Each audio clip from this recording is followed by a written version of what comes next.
Un nou pla de director urbanístic és necessari perquè ara ja feia més de 40 anys que l'anterior, que era el Pla General Metropolità, es va aprovar i, com tothom pot entendre, han canviat molt les coses i estem en un altre període urbanístic que convé tornar a rellançar la ciutat metropolitana. Per tant, jo crec que ara estem en un canvi de paradigma i aquest canvi de paradigma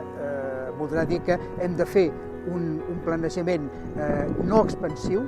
ja hem crescut el que teníem que créixer i ara el que hem de fer és un urbanisme i una ordenació de les ciutats més cap a dintre, més de remodelar, més de reformar. A l'any 76 estàvem encara amb l'època expansiva absoluta, estava arribant encara, les ciutats estaven creixent. Plantejaments, diguéssim, del PGM del 76 o algunes coses inclús del Pla General d'aquí Corbera, segurament han quedat obsolets com a plantejament i llavors, a més, amb els reptes energètics, de contaminació, de saturació d'infraestructures, del verd que tenim, com el gestionem, hi ha una sèrie de temes que requereixen un nou enfoc. Actualment ja no estem per un creixement de les ciutats, sinó estem en una fase de rehabilitar, regenerar i reordenar el nostre continu urbà.